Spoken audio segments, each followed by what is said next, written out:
கிறிஸ்து இயேசுவில் அன்பிற்கினிய சகோதரிகளே, சகோதரர்களே,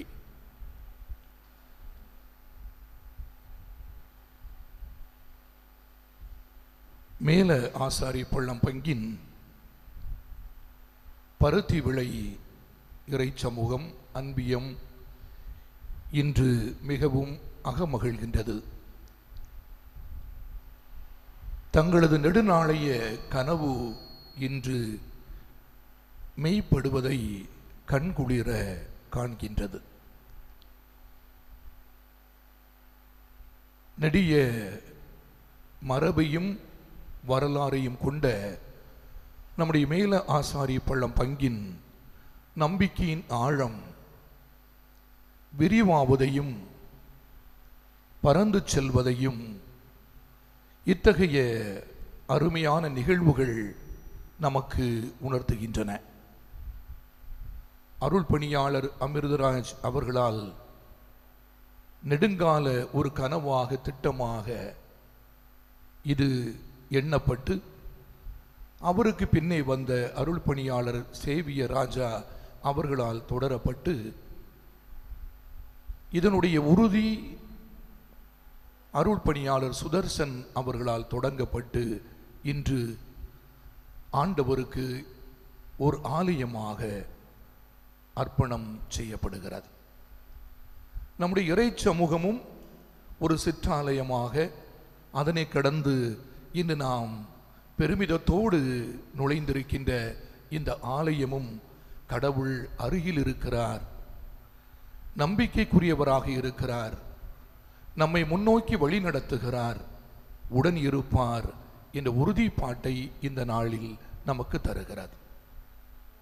எனவே இவ்வமயம் இந்த புனிதமான நிகழ்வின் பொழுது நம்முடைய பங்கு அருள் பணியாளர் சுதர்சன் அவர்களுக்கு கோட்டாறு மறை மாவட்டத்தின் சார்பாக உங்கள் அனைவருடைய சார்பாகவும் உளமகிழ்வோடு நம்முடைய வாழ்த்துக்களையும் பாராட்டுக்களையும் இனிதே தெரிவித்துக் கொள்கிறேன்.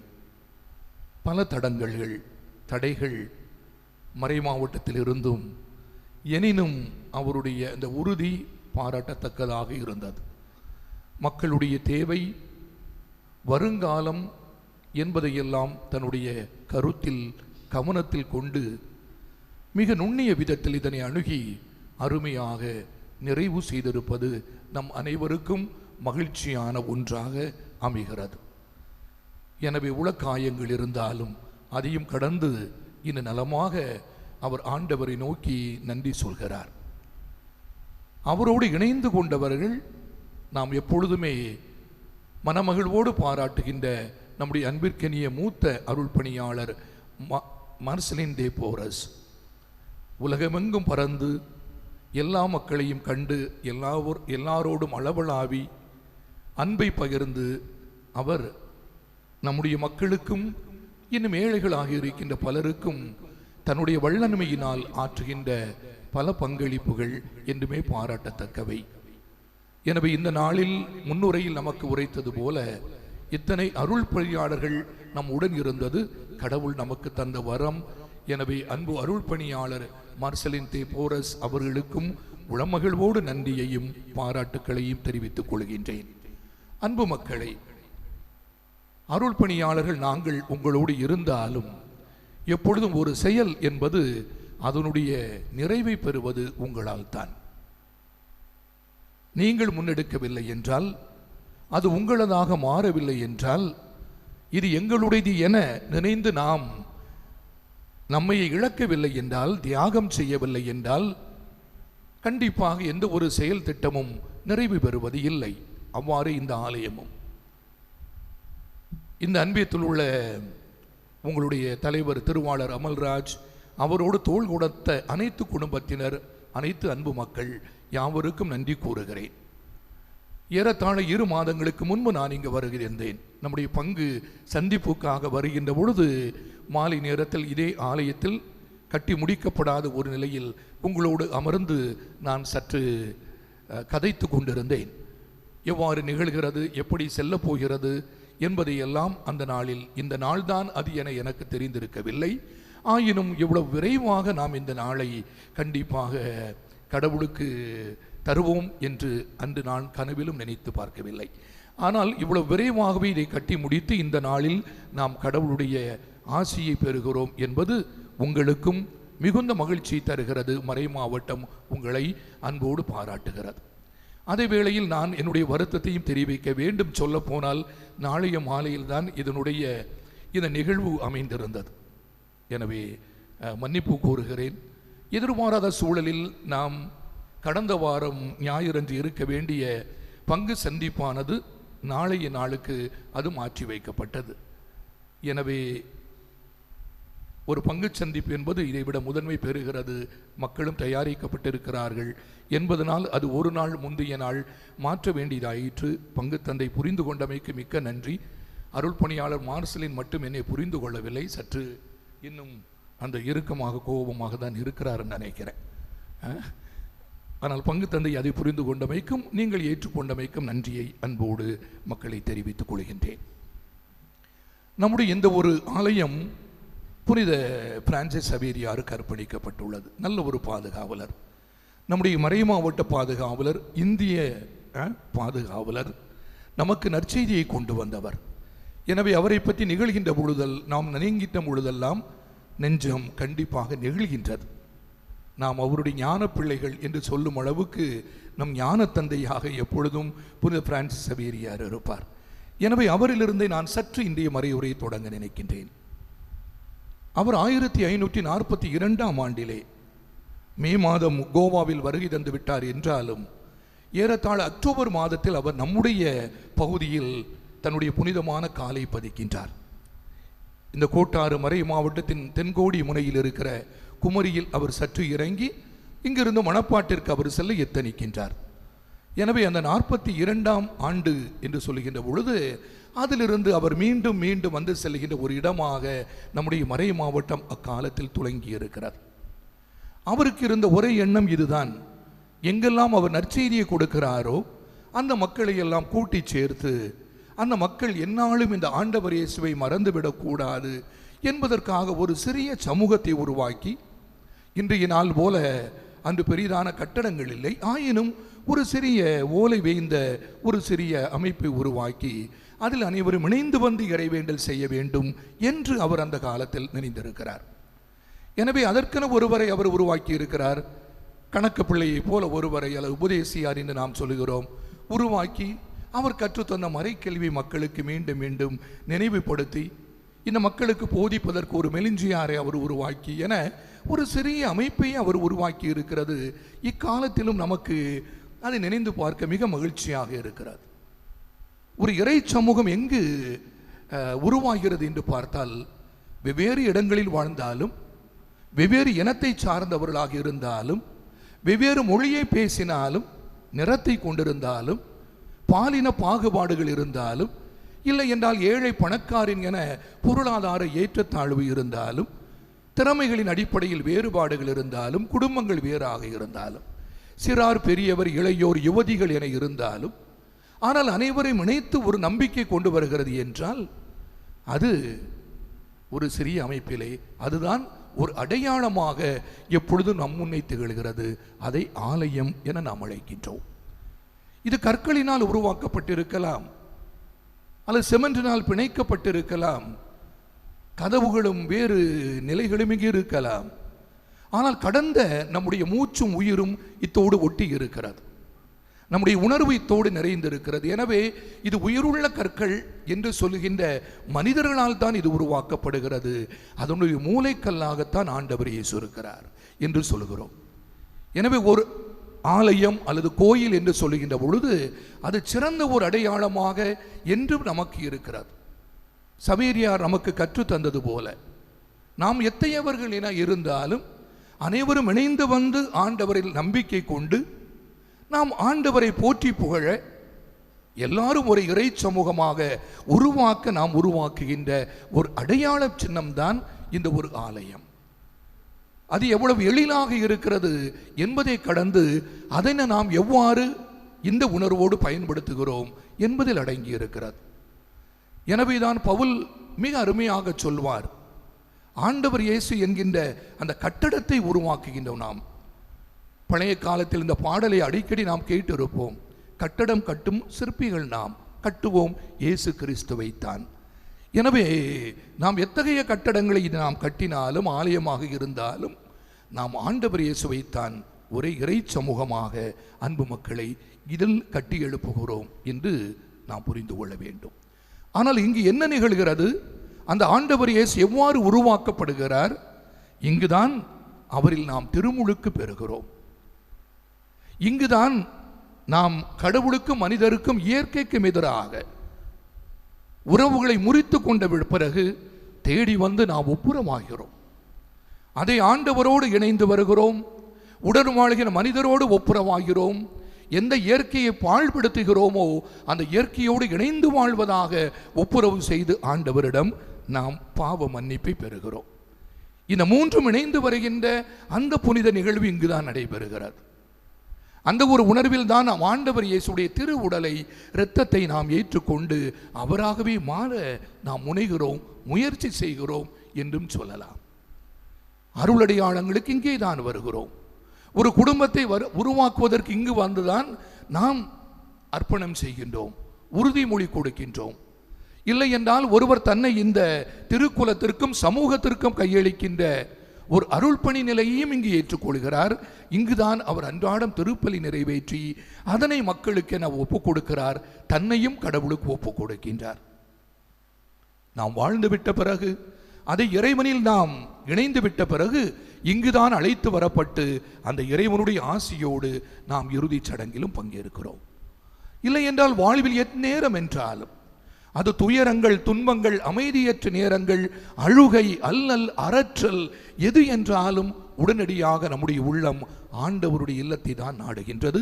இதைத்தான் திருப்பாடலில் இன்று அருமையாக நாம் பாடினோம்.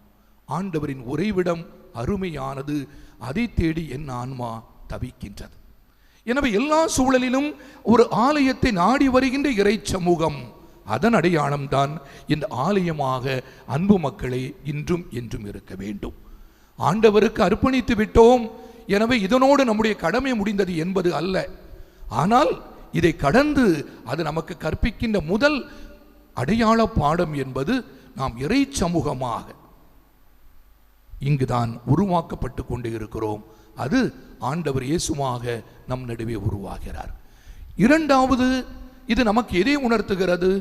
ஏதோ ஆலயத்தில் மட்டும் இது உருவாவது அல்ல, மாறாக வாழுகின்ற நம்முடைய சமூகத்தில் நாம் சிறந்த சமூகமாக, இறை சமூகமாக உருவாகிறோம். ஆண்டவருடைய ஆலயமாக நம்முடைய சமூகத்தை உருவாக்குகிறோம். பவுலடியார் கொரிந்தியருக்கு எழுதிய முதல் மடலில் 3ஆம் அத்தியாயம் 16வது இறை சொற்றொடரில் அருமையாக சொல்கிறார். கொரிந்து சபை பிளவுண்டு நின்றது. பல பிரிவுகள், நாங்கள் கேபாவை சார்ந்தவர்கள், அப்பொல்லவை சார்ந்தவர்கள், பவுலை சார்ந்தவர்கள் என அவள் நடுவில் வேறுபாடுகள், பிரிவினைகள் இருக்கின்ற பொழுது பவுலடியார் மிக அற்புதமாக சொல்கிறார், உங்களுக்காக சிலுவையில் அறை உண்டது கேபாவா, அப்பல்லவோ அல்லது பவுலோ அல்ல, ஆண்டவர் இயேசு. எனவே அப்படியானால் உங்களுடைய உடல் நீங்கள் ஆண்டவருடைய கோயில் என்றும் தூய ஆவியார் உங்களில் குடிகொண்டிருக்கிறார் என்றும் உங்களுக்கு தெரியாதா என்று கேட்கிறார். நீங்கள் ஆண்டவருடைய கோயில் என்பது இறை சமூக மக்கள் எங்கிருந்தாலும் அவர்கள் இணைந்து வருகின்ற பொழுது அவர்கள் ஒரு கோயிலாக உருவாகிறார்கள், உருவகிக்கப்படுகிறார்கள். அது இங்கு மட்டும் நிகழ்வது அல்ல, வாழும் இடங்களில் அது ஒரு அன்பியமாக, இல்லை என்றால் மனமொத்த எல்லா மக்களும், சகோதர சபைகளும் சகோதர சமயங்களும் நாம் இணைந்து வருகின்ற பொழுதும் அங்கு ஆண்டவர் இல்லம் உருவாக்கப்பட்டு கொண்டே இருக்கிறார். எனவே ஆண்டவருடைய கோயில் நீங்கள் என்பது உங்களுக்கு தெரியவில்லையா? நீங்கள் இவ்வாறு இணைந்து வருகின்ற பொழுது தூய ஆவியார் உங்களில் குடிகொள்ளுகிறார் என்பது கூட உங்களுக்கு தெரியாதா? எனவே ஆண்டவருடைய கோயிலை அழிக்கின்றவர்களை ஆண்டவர் அழித்து விடுவார் என்று பவுலடியார் மிக கடுமையாக சொல்கிறார். ஏனென்றால் நீங்களே ஆண்டவருடைய கோயில் என்று சொல்கிறார். ஆயின் கோயில் என்பது வெறுமனை இங்கு மட்டும் அல்ல, முதன்மையாக இங்கு இருந்தாலும் வாழ்கின்ற இடங்களும் ஆண்டவருடைய கோயிலாக உருவாக்கப்பட வேண்டும். அது எவ்வாறு உருவாக்கப்படும்? பிரிவினைகளை கடந்த சமூகங்களாக நாம் இணைந்து வருகின்ற பொழுது உறவை பாராட்டுகின்ற சமூகங்களாக, மன்னிக்கின்ற சமூகங்களாக, உடன் வாழ்கின்ற அனைவரையும் ஏற்றுக்கொள்கின்றவர்களாக, யாரையும் சமூகத்தினால், இனத்தினால், சாதியினால், பாலினத்தினால், இல்லை என்றால் சபையினால், இல்லை என்றால் சமயத்தினால், இல்லை என்றால் கடவுளை நம்பவில்லை என்றும் சொல்லாது எல்லா மக்களோடும் சேர்ந்து மானுட சமூகத்தை நாம் உருவாக்க முற்படுகின்ற பொழுது அது கோவிலாக மாறிக்கொண்டே இருக்கிறது. இதைத்தான் ஆண்டவர் இயேசு செல்லும் இடங்களிலெல்லாம் செய்தார் என்று பேதுரு தன்னுடைய அருமையான பேருரையில் சொல்கிறார். திருத்துதர் பணிகள் 10ஆம் அத்தியாயம் 37வது இறை சொற்றொடரிலே ஆண்டவர் இயேசு சென்ற இடங்களிலெல்லாம் நன்மையை செய்து கொண்டு சென்றார் என்பது இதைத்தான் குறிப்பிடுகிறார். எங்கெல்லாம் சென்றாரோ அங்கெல்லாம் நலப்படுத்துகின்ற பணி, நலமான போதிக்கின்ற பணி இரண்டையும் செய்து கொண்டே செய்தார். எனவேதான் அது இறையாட்சி சமூகமாக உருவாகியது. இந்த 2ஆம் வாசகத்தில் நாம் திருவெளிப்பாடு நூலிலிருந்து கேட்டது போல அது புதிய விண்ணகமாக, புதிய மண்ணகமாக, இறையாட்சி சமூகமாக எதிர்நோக்குகின்ற புதிய எருசலமாக அதை ஆண்டவர் இயேசு இன்று நம்மிடம் அழைப்பாக விடுக்கின்றார். இது 2வது அடையாள செயல், இல்லை என்றால் பாடம். 3வது ஒரு ஆலயம் எதனை குறிப்பிடுகிறது? வெறுமனே இதனை அல்ல, இதையும் கடந்த சமூகத்தை மட்டுமல்ல, அதனை கடந்து ஒருவருடைய உடலை அது குறிப்பிடுகிறது. பவுலடியார் கொரிந்தியருக்கு எழுதிய அதே முதல் மடல் 6ஆம் அத்தியாயம் 19வது இறை சொற்றொடர், அதில் மிக அழுத்தமாக அவர் சொல்வது, உங்கள் உடல் தூய ஆவியார் குடியிருக்கும் கோயில் என்பதை மறந்துவிட வேண்டாம் என்று சொல்கிறார். நீங்கள் கொடையாக பெற்றுக்கொண்ட இந்த உடல் தூய ஆவியாருடைய ஆலயம், கோயில் என்பதனை அவர் நினைவுறுத்துகின்றார். அப்படியானால் இந்த உடல் ஆண்டவருடைய கொடை. எனவே எப்படி ஒரு ஆலயம் புனிதம் என நான் கருதுகிறேனோ, எவ்வாறு ஒரு சமூகம் ஆலயமாக உருவாக வேண்டுமோ, அவ்வாறே நாமும் நம்மை ஒரு ஆலயமாக உருவாக்கி கொண்டே இருக்க வேண்டும் என்று சொல்கிறார். அதனுடைய பின்புலத்தை பார்த்தால் பரத்தமையை பற்றி பேசுகிறார். தவறான ஒழுக்கம் கொரிந்தியர் நடுவில் இருந்ததன் பின்னணியில் சொல்கிறார். வெறுமனை பிரிவினைகள் மட்டுமல்ல, மாறாக ஒழுக்கக்கேடான செயல்கள் உங்கள் நடுவில் இருக்கின்ற பொழுது உங்கள் உடல் தூய ஆவியாருடைய ஆலயம் அல்லவா? எப்படி உங்கள் உடலை இத்தகைய கீழான நிலைக்கும் ஒழுக்கக்கேடான செயலுக்கும் அறநெறி இல்லாதவற்றுக்கும் நீங்கள் தந்து கொண்டே இருப்பீர்கள். எனவே நினைவு கூறுவதற்கு அவர் அழைக்கின்றார். அப்படியானால் நாமும் நம்முடைய உடல் ஆண்டவருடைய ஆலயம், கோயில் என்பதை உணர வேண்டும். நம்முடைய திருத்தந்தை பிரான்சிஸ் 2018ஆம் ஆண்டு நமக்கு தந்த அருமையான ஒரு திருத்தூது ஊக்க உரை, கௌதத்தை எத்தி எக்ஸுல்தாத்தை, மகிழ்ந்து பேருவு வகை கொள்ளுங்கள் என்பதன் மத்தேயு நற்செய்தி 5ஆம் அத்தியாயம் 13வது அந்த இறை சொற்றொடரில் உருவி எடுக்கப்பட்ட அந்த சொல். அதிலே அவர் இக்காலத்தில் புனிதத்தில் எப்படி நாம் வாழ முடியும்? இந்த அவசரமான உலகம் எதுவும் பெரிதாக எடுத்துக்கொள்ளப்படுவதில்லை. உண்மையா அது என்ன என்று கேள்வி கேட்கின்ற நிலை. அந்த ஒரு நிலையில் புனிதத்தில் ஒருவரால் வாழ முடியுமா என்ற கேள்வியை திருத்தந்தை முன்னிறுத்துகிறார். வாழ முடியும் என்பதற்கு வழியே அவர் கற்றுத்தருகிறார். அன்றாட வாழ்வில் எளிய நற்செயல்களில், நற்பண்புகளில் ஒருவர் வாழ முனைகின்ற பொழுது அவர் புனிதத்தில் வளர்ந்து கொண்டே இருக்கிறார். அது மலைப்பொழிவின் அடிப்படையில் கற்றுத்தருகிறார். எளிய உள்ளம், இரக்க குணம், கனிவு, நீதியின் பால் தாகம், இப்படியெல்லாம் அவர் இயேசுவுடைய அந்த நற்பண்புகளை நமக்கு கற்றுத்தந்து திருத்தந்தை பிரான்சிஸ் சொல்லுகிறார், புனிதத்தில் நீங்களும் நானும் வாழ முடியும். ஆக ஒரு ஆலயம் என்பது இந்த மூன்றையும் எப்பொழுதும் நம்முடைய பார்வைக்கு அன்பு மக்களை தருகிறது. இவற்றையெல்லாம் கடந்து இந்த மூன்றிலும் முன்னுரிமை பெறுவது எது? ஆண்டவர் இயேசு தன்னுடைய உள்ளத்துக்கு நெருக்கமாக கொண்டிருந்த ஏழையர் பால் அன்பு, அக்கறை. நாம் இறை சமூகமாக இங்கு உருவாகினாலும், சமூகத்தில் இறை சமூகமாக நாம் உருவாகினாலும், ஆலயமாக இருந்தாலும், தனி ஒருவராக இருந்தாலும், நாம் ஏழைகள் பால் கொள்கின்ற அக்கறைத்தான் இந்த மூன்றையும் எப்பொழுதும் புனிதமாக மாற்றிக்கொண்டே இருக்க முடியும். ஏனென்றால் ஆண்டவர் இயேசு தன்னுடைய இதயத்தின் நெருக்கமாக கொண்டிருந்த மக்கள் ஏழை எளியவர்கள், பாவிகள், புறம் தள்ளப்பட்டோர் என்பதாக இருந்தது. எனவே நம்முடைய இந்த ஒரு திரு அவையும் அத்தகைய ஒரு நல்ல இறை சமூகமாக ஆண்டவர் இயேசுவில் கட்டி எழுப்பப்படுகின்ற சமூகமாக, அதே வேளையில் வாழுகின்ற இடங்களிலும் நல்ல அறநெறிகளிலும் மதிப்பீடுகளிலும் நாம் உருவாகின்ற ஆலயமாக, அதையும் கடந்து நம்முடைய தனிப்பட்ட வாழ்விலும் புனிதத்தில் வளர்கின்ற உருவாக்கப்படுகின்ற ஆலயமாக வாழ முனைவோம். நமக்கென கடவுள் தந்த நல்ல புனிதராம் புனித பிரான்சிஸ் சவேரியார் நம்முடைய முன்னோர்களுக்கு காட்டிய இந்த நல்ல வழியை இக்காலத்திற்கும் நாம் கற்றுக்கொண்டு இக்காலத்திற்கேற்ற அறிகுறிகளின் பால் கவனத்தை திருப்பி நம்முடைய வாழ்வையும் நாம் புனிதமாக்க முனைவோம். இந்த ஆலயம் இன்றும் என்றும் ஆண்டவருக்குரியதாக, ஆண்டவர் ஆசி வழங்கும் இடமாக, நம்மை அழைக்கும் இடமாக, அவருடைய அன்பை பகிரும் இடமாக, அவருடைய நற்செய்தியை அறிவிக்கும் இடமாக, உயிர்த்த நம் ஆண்டவர் இயேசுடைய சான்றுகளாக நாம் வாழும் இடமாக நம்மை எப்பொழுதும் பண்படுத்தட்டும். ஆமன்.